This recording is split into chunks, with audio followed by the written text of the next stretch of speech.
하나님께서 오늘 우리에게 주시는 생명의 말씀을 함께 보도록 합니다.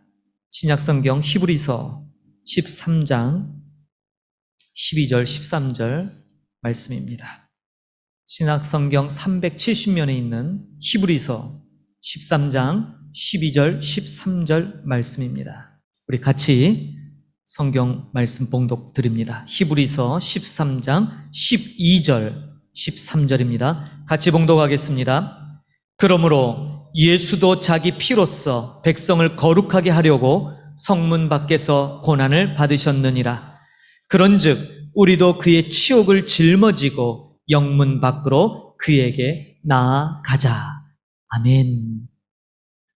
오늘 말씀 제목 영문 밖으로 나아가자입니다. 드디어 히브리서 마지막 장 말씀을 나누게 되었습니다. 여러분, 오늘 이 말씀을 통해 진정한 부흥을 경험하기를 간절히 소망합니다. 부흥이라는 것은 우리의 마음이 말씀을 통하여 기경되는 것, 말씀을 듣고 깨달아 변화되는 것을 말해요. 여러분, 오늘 이 말씀을 통해 그런 역사가 있기를 소망합니다. 자, 오늘 본문 히브리서의 이제 마지막 장, 그 중에 한가운데 있는 이 12절, 13절을 통해서 하나님께서 저와 여러분에게 무엇을 당부하고 계신지 우리 마음에 깊이 새기는 복된 시간이 되기를 축복합니다. 여러분은 아시다시피 우리 예수님은 십자가에 못 박혀 돌아가실 때 예루살렘 성 밖으로 끌려가셨습니다. 현대 예루살렘 성은 바깥의 골고다 지역도 포함하고 있지만 예수님 당시에는 예수님이 못 박히셨던 골고다 언덕은 예루살렘 성 밖 사람들이 통행하는 길가였습니다. 예루살렘 성 밖에 그렇게 예수님께서는 저와 여러분의 모든 죄를 담당하시고 묵묵히 그 길을 걸어 십자가에 못 박혀 돌아가셨죠. 그분이 걸었던 바로 그 길을 성경은 우리도 그 길을 따라가라라고 권면합니다. 그런데 오늘 이 본문의 짧은 2절이지만 오늘 이 말씀을 이해하려면 우리는 또다시 구약에 있는 제사 제도를 조금 살펴볼 필요가 있습니다. 그래야 우리가 정확하게 의미를 이해합니다. 오늘 우리가 읽지는 않아도 구약 성경에 참고할 본문은 레위기서입니다. 레위기서 4장 1절에서 12절을 보면 다 읽지는 않겠습니다. 그런데 여러분 함께 꼭 살펴보십시오. 레위기 4장 1절에서 12절을 보면 속죄 제사에 대한 규례입니다. 특별히 하나님께 제사를 드리는 제사장들이 범죄했을 때 어떻게 제사를 드리는가라는 그런 내용이 등장합니다. 여러분, 백성의 죄를 속하는 의식을 담당할 제사장이 정작 자기 자신이 죄를 짓고 있다면, 부정하다면 이거 보통 큰일이 아닐 수 없지요. 자, 제물을 잡아서 그 제물의 피를 제사장이 담당합니다. 그래서 그 피를 성소와 지성소에 이렇게 뿌려지게 됐지요. 피를 뿌리는데 여러분 읽진 않았지만 다 읽진 않지만 레위기 4장 12절에 보면 아주 독특한 내용이 등장합니다. 제가 읽어드리겠습니다. 레위기 4장 12절입니다. 똥, 곧 그 송아지의 전체를 진영 바깥 재버리는 곳인 정결한 곳으로 가져다가 불로 나무 위에서 사르되 곧 재버리는 곳에서 불사를 찌니라. 여러분 당황하셨죠? 갑자기 똥이 등장해서. 여러분 짐승을 잡고요, 그 피를 제단에 붓습니다. 그리고 내장에 덮인 기름을 걷어내요. 그래서 기름도 번제단에 올려놓고 태우는데, 그러면 그런 것들을 제외한 나머지 이 몸뚱아리, 이 송아지의 이 몸뚱아리는 어떻게 하냐? 진영 밖으로 나가서 불 사르는 곳에서, 재버리는 곳에서 불태우다라는 거예요. 불태운다. 몸뚱아리의 전부를 진영 바깥으로 가서 태워버려라라는 거예요. 여기서 말하는 이 진영 바깥이 오늘 본문에 등장하는 영문 밖이라는 표현과 동일합니다. 특별히 레위기 4장 12절에 나오는 이 진영 바깥 재버리는 곳을 정결한 곳으로 표현해요. 아니, 죄를 버리는 곳인데 어떻게 정결할 수 있죠? 일종의 여기는 소각장 같은 곳이에요. 여러분 기억하십니까? 제가 초등학교, 저 때는 국민학교라고 했어요. 국민학교 때 보면 학교 뒤편에 소각장이 있어요. 그래서 방과 후에 모든 청소 당번들이 쓰레기를 가지고 그곳에 가서 거기에 다 붓고 쓰레기를 불태웠어요. 소각장. 그래서 늘 소각장의 이미지는 더럽고 냄새나는 그런 곳이거든요. 그런데 성경은 그러한 소각장 같은 죄를 버리는 곳을 정결하다, 정결한 곳이다, 그렇게 표현합니다. 왜 그럴까요? 그것은 모든 것을 다 소멸하는, 태워서 소멸시키는, 없이 하는, 다시 말해서 우리의 죄가 태워져서 없어지기 때문에 정결한 곳이다라고 표현하는 것입니다. 레위기 4장 12절은 예수 그리스도께서 당신의 그 피를 성소에 뿌리시고 우리를 대신하여 대속 제물로 그 몸을 예루살렘 성 밖에 십자가에 매달려 죽으실 것을 암시하는 놀라운 구약의 제사자 제도에 나타난 예수님의 예표입니다. 자, 오늘 본문을 이해하려면 바로 이 내용을 먼저 주지하시고 이 본문을 살펴봐야 돼요. 우리가 12절, 13절을 읽었는데 11절을 한번 보겠습니다. 히브리서 13장 11절. 이는 죄를 위한 짐승의 피는 대제사장이 가지고 성소에 들어가고 그 육체는 영문 밖에서 불사름이라. 네, 이 말씀을 보니까 더 분명하게 와닿죠. 대제사장이 피는 지성소 안에 들어가 법궤 위에 뿌림으로 속죄를 합니다. 그러나 뭐예요? 몸뚱이는 제단에서 불사르고 진영 바깥으로 가져가서 불태우듯이 그렇게 우리 예수님께서 피를 흘리셔서 제단에 피를 뿌리고 예수님의 몸은 영문 밖인 예루살렘 성 밖에 끌려가 십자가에서 죽으신 것을 나타내는 것이죠. 그리고 오늘 본문 12절입니다. 그러므로 예수도 자기 피로써 백성을 거룩하게 하려고 성문 밖에서 고난을 받으셨느니라. 속죄제로 드리는 수송아지 피는 성소에 뿌리고 그 몸은 나무 위에 불로 사른다. 다시 말해서 우리 예수님의 모습을 구약 성경에서 미리 보여주셨던 하나님의 시청각 교육이었던 거죠. 십자가, 저주의 나무지 않습니까? 십자가, 여기 있는 십자가는 고대 형벌의 틀이잖아요. 저주의 상징이었어요. 13절 그런즉 우리도 그의 치욕을 짊어지고 영문 밖으로 그에게 나아가자. 자, 여기 보니까 정말 우리 눈에 들어오는 구절이 있죠. 대목이 그분의 치욕을 짊어지고, 치욕, 십자가의 치욕을 의미하죠. 여러분, 우리는 종종 내가 감당할 수 없는 부끄러움, 또 모욕을 당했을 때 우리는 이렇게 얘기하죠. 와, 수치스럽다. 그런 말을 사용합니다. 수치스럽다. 여러분, 그런데 오늘 본문에 나오는 이 치욕은 단순히 우리가 그런 것에 반응해서 보여지는 치욕스러운 그것과 의미가 조금 달라요. 여러분, 2000년 당시에, 2000년 전에 예수님 시대의 사람들에게 과연 이 치욕이라는 말, 어떤 의미로 다가왔을까요? 특별히 이 히브리서를 받아든 유대인 그리스도인들에게는 이 치욕이란 단어는요, 정말 몸과 마음으로 다 공감할 수 있는 그런 단어였어요. 여러분, 십자가는 그저 일반 도둑, 파렴치한 범죄자, 잡범들을 처형하는 그런 사형틀이 아니었어요. 말 그대로 흉악범 내지는 정복국가였던 로마 제국에 항거하는 그러한 중죄인들을 위한 형벌이 바로 십자가형이었어요. 이 십자가형을 받은 사람이 있는 가족, 그러한 십자가형을 언도받아 죽게 된 그러한 집안 사람들은요, 정말 주변 사람들에게 엄청난 수치와 치욕을 받게 됩니다.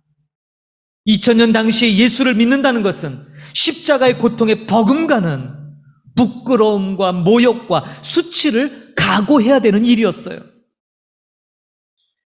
히브리서를 강의하면서 이런가 늘 말씀드렸지만 로마 제국하에서 유대인인데 유대인으로서 예수님을 구주로 영접하고 산다는 것이 얼마나 힘듦을 제가 여러 차례 강조드렸죠. 바로 그것입니다. 그러므로 여러분, 오늘 우리는 그저 이 십자가의 의미가 나의 죄를 대속하는 그러한 은혜의 도구로 인식하고 있지만 2000년 전에는 그런 의미가 아니었다 이 말이에요. 너무나 혹독한, 그리고 너무나 많은 것을 희생하는 것을 전제로 한 사형틀이었다라는 것을 여러분들이 기억하셔야 돼요. 여러분 생각해 보세요.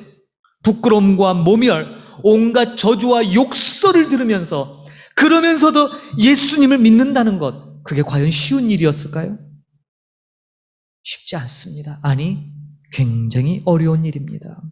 그런데 오늘 본문은 그 치욕을 짊어지고 영문 밖으로 나가 예수님께 나가자라고 우리에게 말씀합니다. 이게 도대체 무슨 의미일까요?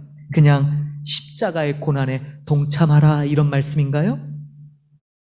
종종 우리는 사도 바울이 썼던 표현처럼 우리 예수님을 교회의 머리라고 표현합니다. 교회의 머리. 그리고 우리들은 각각의 지체라는 표현을 써요. 지체. 자, 이때 우리들의 몸에 붙어있는 손, 발, 여러 신체 기관 같은 지체라면 당연히 머리 대신 예수님이 경험했던 그 고난, 머리 따로 몸 따로 경험하나요? 같이 경험하듯이 바로 그 경험을 의미해요. 예수님의 지체로서 그리스도에 동참하는 것은 바로 그와 같은 의미인데, 그렇다면 이런 치욕, 이런 예수님이 담당했던 그 십자가의 그 치욕을 짊어지고 영문 밖으로 나간다는 건 과연 정확하게 무엇을 의미할까요? 여러분, 오늘 우리가 읽진 않았지만 히브리서 13장 1절을 한번 펴보시기 바라요. 한 장을 넘기셔서 1절과 3절까지 한번 제가 읽어볼게요. 형제 사랑하기를 계속하고 손님 대접하기를 잊지 말라. 이로써 부지 중에 천사들을 대접한 이들이 있었느니라. 너희도 함께 갇힌 것 같이 갇힌 자를 생각하고 너희도 몸을 가졌은즉 학대받는 자를 생각하라. 자, 각 절에서 뭐라고 힘주어 얘기합니까? 형제 사랑하기를 계속하래요. 2절에는요, 손님 대접하기를 잊지 말래요. 3절은요, 고통 중에 있는 사람을 자기가 고통받는 것처럼 여기고 돌보라라는 거예요. 여러분, 이 세 가지는요, 예수님께서 이 땅에 계실 때 늘 하시던 말씀들이에요. 그리고 이것이 바로 영문 밖으로 나가라라는 의미예요. 다시 말해서 뭐예요? 영문 밖으로 나가라? 이렇게 살아라라는 거예요. 이렇게 살아라. 신앙은 관념이 아니라 그랬어요. 삶으로 살아내야 된다 말씀드렸어요. 삶의 자리로 나가는 것인데, 예수님께서 우리를 위해 몸을 입고 육신을 입고 이 땅에 오셔서 행할 일들이 바로 이런 것들이에요. 예수님이 우리의 몸을 입어 성육신하셨던 진정한 가치가 바로 이런 것들이다라는 거죠. 여러분 기억하십니까? 지난주 말씀, 지난주에 히브리서 2장 말씀을 나눌 때 우리가 화평함과 거룩함을 이루라라고 했지요. 그런데 이것의 포인트가 뭐라고요? 네, 기억나시죠? 더불어예요. 더불어. 형제와 더불어 화평함을, 형제와 더불어 거룩함을 따르라는 거예요. 그리스도인들은 삶의 태도가 굉장히 중요합니다. 오늘 말씀은 예수님의 치욕을 짊어지고 영문 밖으로 나가자라고 하는 아주 구체적인 행동 명령입니다. 우리가 살아가야 될 모습, 어떻게 살아야 되는지에 대한 분명한 예시를 보여주고 있는 거죠. 여러분, 예수님께서는 신약성경 마태복음 5장 16절에 이렇게 말씀하십니다. 이같이 너희 빛이 사람 앞에 비치게 하여 그들로 너희 착한 행실을 보고 하늘에 계신 너희 아버지께 영광을 돌리게 하라. 아멘. 유명한 말씀이죠. 그런데 여기 분명히 너희 빛이 사람 앞에 비추게 하되 어떻게 하라고요? 너희의 착한 행실을 보도록. 너희 착한 행실을 보고 라고 말씀합니다. 사람들이 우리를 본대요. 여러분, 사람들이 우리에게 무엇을 볼까요? 예, 자신들과 다른 모습을 보겠지요. 여러분, 단순히 착한 일, 선행을 의미하는 것만이 아닙니다. 예수님의 가치로 살아가는 모습, 전혀 다른, 자신들과 전혀 다른 가치관을 갖고 살아가는 그 사람들, 그래서 그것으로 말미암아 하나님께 영광을 돌리게 된다라는 거예요. 그리고 성경은 이것을 바로 하나님께 찬양이 되게 한다라는 말씀으로 표현합니다. 여러분, 찬양, 우리가 아까도 찬양을 불렀어요. 찬양은 듣거나 부르는 거지요. 대부분 그렇지 않습니까? 우리가 찬양 그러면 듣거나 찬양을 들어요, 찬양 불러요. 그러나 성경에서 찬양을 다르게 표현합니다. 여러분, 시편 40편 3절 말씀 한번 보겠습니다. 구약성경 시편 40편 3절 말씀을 제가 읽어드립니다. 새 노래 곧 우리 하나님께 올릴 찬송을 내 입에 두셨으니 많은 사람이 보고 두려워하여 여호와를 의지하리로다. 자, 시편 40편 3절에 새 노래, 올릴 찬송, 그리고 많은 사람이 보고라고 말씀해요. 본답니다. 무엇을요? 찬송인데 그냥 부르고 듣는 게 아니라 본대요. 똑같은 말씀입니다. 저와 여러분의 살아가는 모습이에요. 세상 사람들이 우리를 볼 때 자신들과 다르게 사는 모습, 그게 이상한 거예요. 전혀 다른 가치관을 갖고 살아가는 그런 모습을 보면서 사람들이 뭐 한다고요? 그걸 보고 두려워한대요. 그리고 이렇게 고백합니다. 아, 저 그리스도인들, 저 크리스찬이라고 하는 사람들은 분명히 살아계신 하나님을 저렇게 믿는구나. 아, 하나님이 정말 살아계신가 보구나. 이렇게 반응한다는 거예요. 그리고 성경은 이것이 찬양이라는 거예요. 그냥 우리가 곡조의 멜로디에 소리를 맞추어 부르고 듣는 것만이 찬양이 아니라 우리가 삶으로 살아내는 모습을 보면서 사람들이 두려우며, 야, 정말 하나님이 살아계신가 봐. 저 사람을 보니까 우리와 다르게 사는데 저렇게 살 수 있을까? 저런 모습으로 살 수 있을까? 와, 저 사람 사는 모습을 보니까 하나님이 살아계신 것 같아 라고 하는 것, 그게 찬양으로 하나님께 올려진다라는 거예요. 다시 오늘 이 히브리서를 받아든 유대인 그리스도인들, 1차 독자들에게 한번 집중해 보겠습니다. 당시 이 유대인 그리스도인들은 예수님이 지셨던 그 지옥의 십자가를 방불케 하는 환난과 핍박 가운데 놓여 있었습니다. 말씀드렸듯이 네로 황제의 박해는 역사의 기록에 남을 만한 전무후무한 박해 가운데 하나였습니다. 예수 믿는다는 이유로 처참한 경험을 해야 했지요. 자녀들이 눈앞에서 사나운 짐승에게 살점이가 떨어져 나가는 고통을 지켜봐야 했습니다. 동족인 유대인들에게 멸시와 천대와 조롱을 받으며 회당에서 축출되어 쫓겨나야 했습니다. 재산도 보호받지 못하고 빼앗겼습니다. 믿었던 동료가 자신을 밀고 하고 자기는 살아남고 당사자는 형벌장으로 끌려가야 되는 그런 것을 경험해야 했습니다. 그래서 예수를 믿는 신앙, 참된 믿음을 끝까지 붙드는 건 너무너무 힘들었던 일입니다. 차라리 이렇게 믿을 바에야 나 예수 안 믿고 싶어. 나 다시 유대교로 돌아갈래. 이리저리 갈등하며 눈치 보며 교회를 등지고 배교하려고 했던 사람들, 어제의 형제를 의심의 눈으로 바라보며 사랑은커녕 혹시 저 사람이 나를 고발하지 않을까?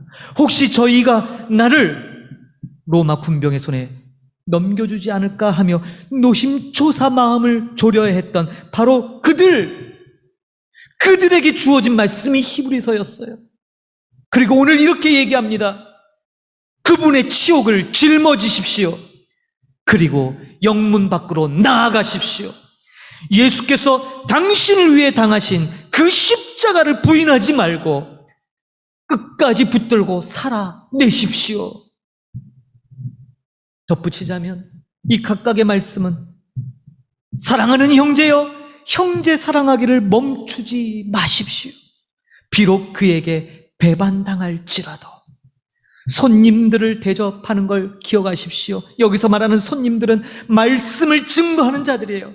즉 말씀을 증거하는 자들을 영접하고 그들을 대접하는 것, 혹여 그 일 때문에 자신의 가족이 위험에 빠지고 로마 군병에게 끌려갈지라도 그 일을 계속 하십시오. 환난과 고통 중에 있는 형제들, 나도 살기 급급한데 어려움에 빠진 형제들을 돌보는 일을 외면치 마십시오.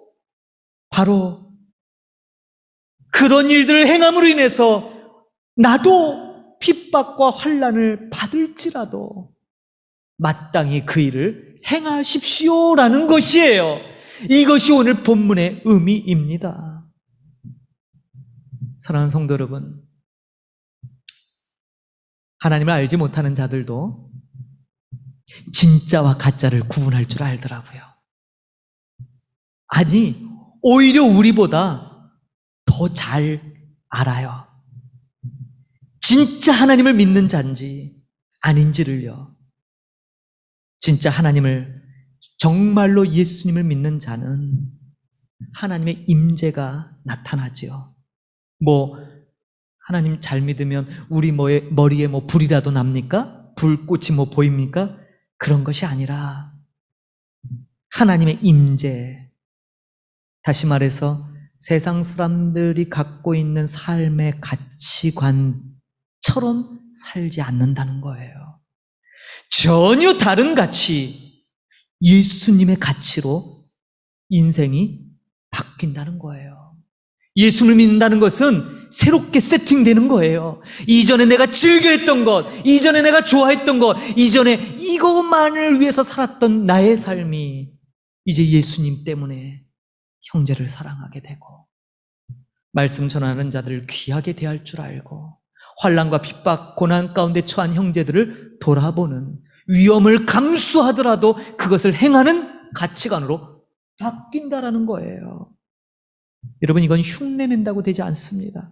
종종 그리스도인들을 구제나 하고 뭔가 좋은 일, 착한 일, 자선 그런 일만 많이 하는 착한 사람들 정도로 여깁니다. 아니요. 사도행전에 나오는 여러분 기사를 기억하십시오. 아나니아 삽비라라고 하는 초대교회 은혜 받았던 성도들 이야기가 나오지요. 모든 재산을 팔아 많은 사람들이 교회에 헌금하며 공동체 생활을 할 때 이들도 그 모습 보고 감동받았어요. 그런데 이들은 그저 그 사람들이 받은 복을 받고 싶어서 여전히 세속적인 가치관을 지닌 채 하나님께 복만 받으려고 이용해서 재산을 감추고 드렸어요. 어떻게 됐습니까? 그 즉시로 심판받아 죽게 됐던 것을 기억할 필요가 있어요. 신앙은 흉내낸다고 되어지지 않습니다. 사랑하는 성도 여러분, 히브리서 말미에, 히브리서 마지막에 다시금 저와 여러분에게 이런 말씀을 주신 것, 굉장히 의미심장한 말씀입니다. 굉장히 원초적이고 원론적인 말씀이지만 이것이야말로 신앙의 핵심인 것입니다. 사랑하는 성도 여러분, 그분의 치욕을 지실 준비가 되셨습니까? 그분과 함께 영문 밖으로 나가서 온통 불살라질 태워버릴 준비가 되셨습니까? 네, 우리 그렇게 살아가십시다. 우리의 모습을 누군가 보고 그것을 통해 찬양받으실 주님을 바라보며 오늘을 이 믿음으로 살아내십시다. 작은 것에서 세상 사람들과 다른 가치를 보이십시오. 작은 것 욕심부리고 포기하지 못해서 똑같은 도매급으로 넘어가지 마시고 작은 것에서도 다름을 예수님 때문에 다르다는 것을 여러분의 삶으로 증명해내며 그렇게 살아가기를 축복합니다. 그동안 히브리서 말씀을 통해 저와 여러분에게 하나님께서 너무나 많은 은혜를 주셨습니다. 저는 이제 오늘 이 히브리서 말씀을 이제 마치는데 정말 오늘 이 마무리 있어.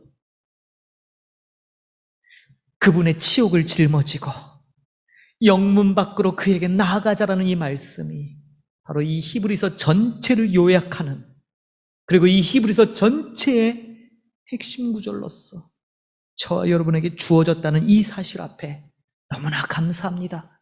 그리고 지금 이 말씀을 듣는 여러분을 축복하며 이 말씀이 우리의 삶에 녹아지기를 간절히 축복합니다. 한 주간, 부침번 기간 동안 여러분 이 말씀을 묵상하시면서 내가 어떻게 하면 이 말씀대로 살아낼까?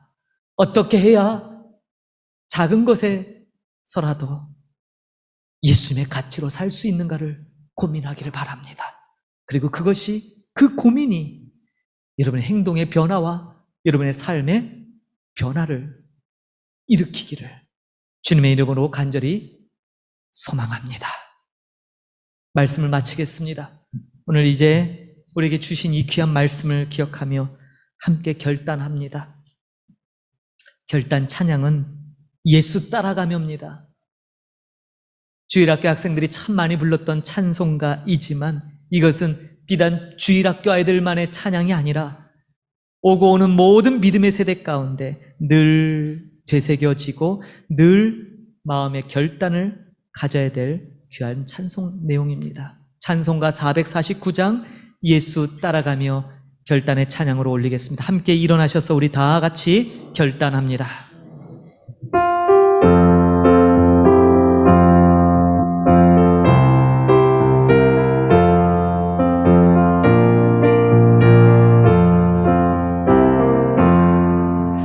예수 따라가며 복은 순종하며 우리 행할 길 환하겠네. 주를 의지하며 순종하는 자를 주가 늘 함께 하시리라.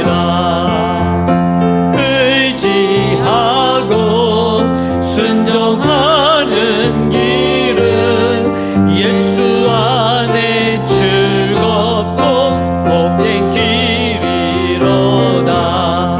해를 당하거나 우리 고생할 때 주가 위로해 주시겠네. 주를 의지하며 순종하는 자를 주가 안위해 주시리라. 의지하고 순종하는 길은 예수 안에 즐겁고 복된 길이로다. 남의 짐을 지고 슬픔 위로하면 주가 상급을 주시겠네. 주를 의지하며 순종하는 자를 항상 복 내려 주시리라. 의지하고 순종하는 길은 예수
함께 기도합니다.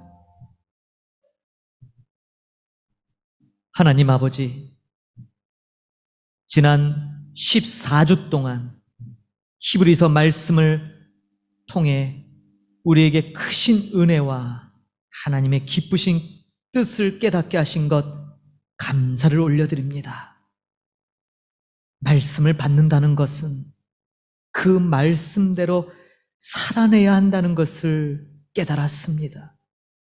주님, 우리에게 말씀대로 살아가는 힘과 능력과 지혜를 더하여 주옵소서. 그래서 오직 예수 그리스도의 삶이 우리를 통해 세상에 보여지게 하시고, 그로 말미암아 하나님께 찬양이, 감사가 올려지게 하옵소서.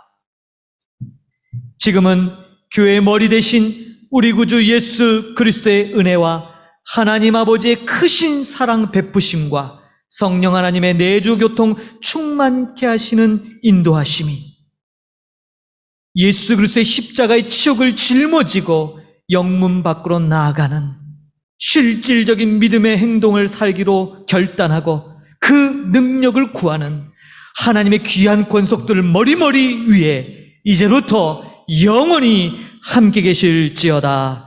아멘.